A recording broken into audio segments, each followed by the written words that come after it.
វ៉ាន់ខ្លីៗសម្រាប់ហាត់ប្រាណនៅផ្ទះដោយខ្លួនឯងភាគមួយបងប្អូនធ្លាប់តែលើគេនិយាយថាហាត់ប្រាណត្រូវកម្ដៅសាច់ដុំមុនឥឡូវកម្ដៅសាច់ដុំហ្នឹងគេធ្វើមិនខ្លះអូខេបងប្អូនទាំងអស់គ្នាមកមើលវីដេអូនេះ3លំហាត់ប្រាណដែលបងប្អូនទាំងអស់គ្នាគួរធ្វើមុនពេលបងប្អូនចាប់ផ្ដើមចូលអិចសរសៃផ្សេងៗដូចជាក្បាលពោះហាត់យកដើមដៃហាត់យកភ្លៅឬហាត់យកគូតកៀបផ្សេងៗបងប្អូនអិចសរសៃទី1គឺយើងចាប់ផ្ដើមជាមួយនឹងការពុតដៃពុតជើងពុតខ្លួនអលាស់ដៃអលាស់ជើងដើម្បីឲ្យយឺតសរសៃចលនាឈាមយើងដើរបានល្អសិនបងប្អូនទាំងអស់គ្នាបងប្អូនអាចមើលកាយវិការដែលខ្ញុំធ្វើនៅក្នុងវីដេអូនេះបានងាយៗបងប្អូនចង់អលាស់ដៃអលាស់ជើងពុតខ្លួនធ្វើអ្វីដែលបងប្អូនទាំងអស់គ្នាអាចធ្វើបានចាយើងធ្វើធ្វើម៉េចឲ្យមានអារម្មណ៍ថាយឺតសរសៃទៅសងយើងសិនមុនពេលដ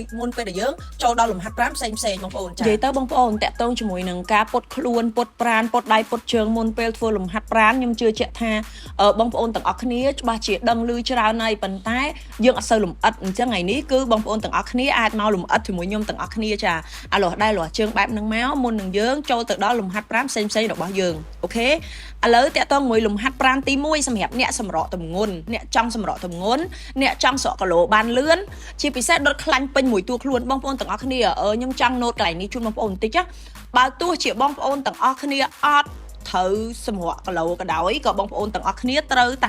ែធ្វើលំហាត់ប្រាណបែបកម្ដៅសាច់ដុំនេះមុនពេលចូលលំហាត់ប្រាណផ្សេងផងដែរពីព្រោះបងប្អូនទាំងអស់គ្នាពេលខ្លះយើងអត់លើសគីឡូមែនប៉ុន្តែយើងមានក្បាលពោះយើងមានអីហើយបើបងប្អូនទាំងអស់គ្នាចង់ស្រកខ្លាញ់ក្បាលពោះបានលឿនណាគឺអ្វីដែលបងប្អូនទាំងអស់គ្នាត្រូវធ្វើគឺបងប្អូនអាចចោលលំហាត់ប្រាណ burn out នេះបានទេចាគឺការលោតបែបនេះចាំ bring up បែបនេះគឺល្អមែនទែនតែម្ដងបងប្អូនហើយការលោតណាបងប្អូនតាមការស្រាវជ្រាវរបស់ដុកទ័រហ្មងគេថាការលោតមួយថ្ងៃឲ្យបានចាប់ពី100ដងឡើងទៅគឺវាធ្វើឲ្យយើងក្មេងជាងវ័យការលោតចាំ bring up អញ្ចឹងបងប្អូនទាំងអស់គ្នាកុំឆ្ងល់ថាហេតុអីខ្ញុំក្មេងតែសើខ្លួនឯងទៀតបើមិនតែសើខ្លួនឯងចាំឲ្យណាគេទៅសើបងប្អូនអើយចា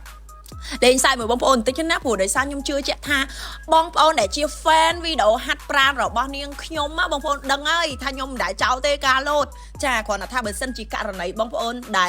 លនៅគីឡូធ្ងន់យើងមានលំហាត់ប្រាណ burn out បែបផ្សេងតែបើសិនជាលើស9-10គីឡូអីបងប្អូនលោតចាលោតគឺជាជំរើសដែលល្អបំផុតបើកបិទចំហៀងញាក់ឲ្យលោតបងប្អូនចង់សេតកម្រិតណាក៏នៅពេលដែលយើងចាប់ផ្ដើមលោតគឺស្រក់ញើសមកតអារម្មណ៍ធូរស្រាលភ្លាមតែម្ដងបងប្អូនចាអញ្ចឹងចាំភីងនេះគឺយើងធ្វើវាម្ដងយើងរាប់100យើងលោតម្ដងអញ្ចឹងបងប្អូនលោត103ជុំ103ជុំហ្នឹងវាស្មើនឹង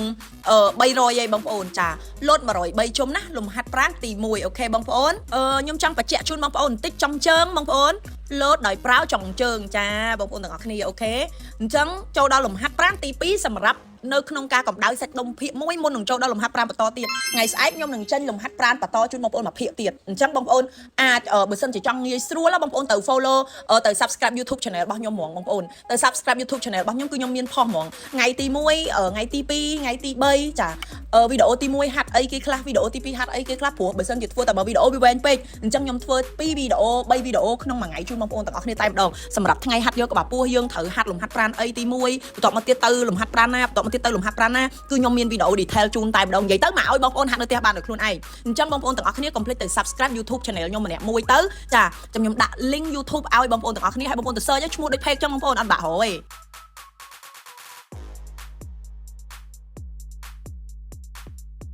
Good morning បងប្អូនទាំងអស់គ្នាព្រលឹមឡើងមុនហាត់ប្រាណគឺខ្ញុំតែងតែញ៉ាំជាមួយនឹងប្រភេទនេះដែលមុនកាហ្វេបែបហ្នឹងគឺខ្ញុំបានឆុងវាមកកញ្ចប់ញ៉ាំជាមួយនឹងប្រភេទទឹកក្តៅអូនមុនពេលហាត់ប្រាណនៅពេលព្រឹកបងប្អូនទាំងអស់គ្នាយើងធ្វើបែបនេះគឺជួយរាងកាយរបស់យើងបានល្អមែនទែនជាពិសេសដុតខ្លាញ់ដែលលើជាពិសេសអាខ្លាញ់ថ្មីហ្នឹងគឺដុតបានល្អមែនទែនបងប្អូនទាំងអស់គ្នាញ៉ាំវាហើយជួយសម្រួលដល់ប្រព័ន្ធរំលាយអាហាររបស់យើងទៀតសំខាន់គឺឆ្ងាញ់បងប្អូនក្លិនវាគឺឈ្ងុយគឺជាប្រភេទកាហ្វេអារ៉ាប៊ីកាសុទ្ធ 100% តែម្ដងហើយជួយទប់ភ្លៀងបានល្អទេពីព្រោះកាហ្វេនេះគឺមានផ្សំឡើងពីប្រេងដូងធម្មជាតិអញ្ចឹងគឺធានាសុវត្ថិភាពក្នុងការញ៉ាំសំខាន់គឺរសជាតិឆ្ងាញ់បងប្អូនចំណាយត្រឹមតែមួយថ្ងៃ 4000 រៀលទេបងប្អូនទាំងអស់គ្នានឹងទទួលបានសុខភាពល្អស្បែកស្អាតក្មេងជាងវ័យហើយរាងស្អាតទៀតបងប្អូនទាំងអស់គ្នាអត់មានខ្លាញ់នៅក្នុងរាងកាយទេដែលមុនកាហ្វេឥឡូវយើងកំពុងតែមាន promotion បងប្អូនទិញមកប្រអប់គឺយើងថែមជាមួយនឹង fiber មួយឬក៏យកជាមួយនឹង protein មួយក៏បានសម្រាប់បងប្អូនទិញពីរប្រអប់បងប្អូនអាចយករបស់ថែមបែបអញ្ចេះក៏បានឬក៏បងប្អូនយកជាប្រភេទ fiber ទាំងពីរក៏បានឬក៏ protein ទាំងពីរក៏បានអញ្ចឹងសម្រាប់បងប្អូនទាំងអស់គ្នាដែលកំពុងតែមានបំណងចង់សម្រកទម្ងន់ចង់បានរាងស្អាតបងប្អូនទាំងអស់គ្នាអាចញ៉ាំតែមុនកាហ្វេនៅពេលព្រឹកជ្រើសរើសញ៉ាំនៅពេលព្រឹកដូចខ្ញុំបាត់នេះមួយថ្ងៃមកកញ្ចប់គឺល្អសម្រាប់សុខភាពរបស់បងប្អូនចាប់អារម្មណ៍ inbox មកបានណាអរគុណ